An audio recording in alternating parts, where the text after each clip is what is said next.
নমস্কার, রুবিস কিচেনে সবাইকে স্বাগত। আজকে আমি রান্না করব কাতলা মাছের দো পেঁয়াজা। তার জন্য আমি প্রথমে 4 পিস কাতলা মাছ নিয়েছি, তারপর নিয়েছি আদা বাটা, রসুন বাটা, পেঁয়াজ বাটা, তারপর একটা পেঁয়াজ এরকম টুকরো করে কেটে নিয়েছি। প্রথমে আমি মাছগুলো ম্যারিনেট করে নেব। লবণ, হলুদ, সামান্য লেবুর রস দিয়ে মাছগুলি ভালো করে মেখে নেব। লেবুর রসটা দিয়েছি এই কারণে, লেবুর রসটা দিলে মাছের আষ্টে গন্ধটা চলে যায়।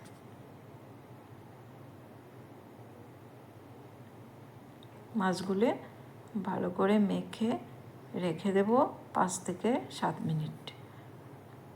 তারপর একটা কড়াইতে 5 চামচ সর্ষের তেল নিলাম। এখন তেলটা গরম করে মাছগুলো ভেজে নেব।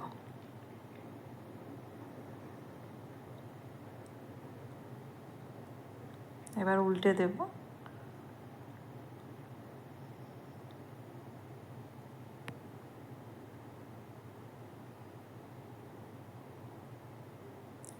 দুটো সাইডেই ভালো করে হয়ে গেছে ভাজা, এবার নামিয়ে নেব।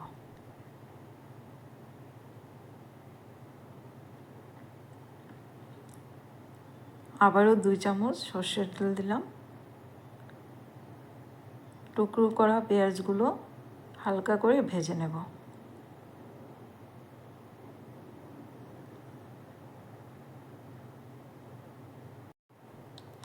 ওই তেলেই একটা তেজপাতা, 3টে শুকনো লঙ্কা, দারচিনি 1 ইঞ্চি, একটা এলাচ, 2টি লবঙ্গ, জিরা দিলাম ফোড়নের জন্য।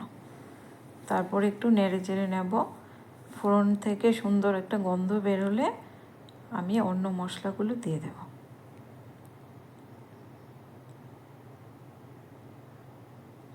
এবার বড় একটা পেঁয়াজ বাটা দিলাম।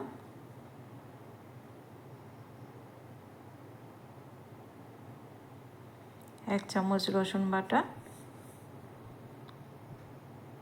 1 চামচ আদা বাটা,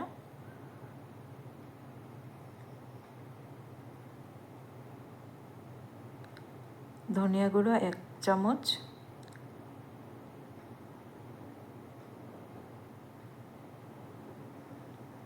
জিরা গুঁড়ো 1 চামচ,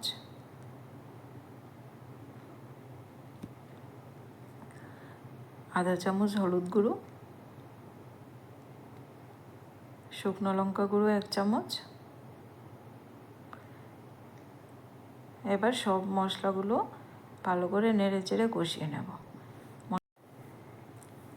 মশলা থেকে তেল ছেড়ে দিলে এখানে 1 কাপ জল দেব।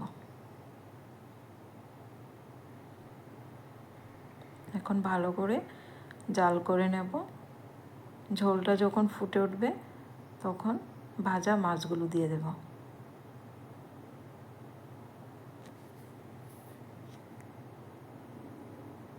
তারপর স্বাদ মতো লবণ,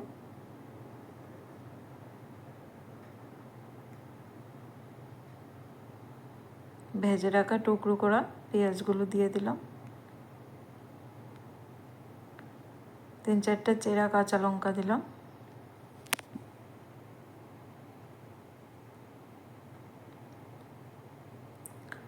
সামান্য চিনি দিলাম। 2 থেকে 4 মিনিট জাল করে নামিয়ে নেব। হয়ে গেছে, তৈরি হয়ে গেল কাতলা মাছের দো পেঁয়াজা।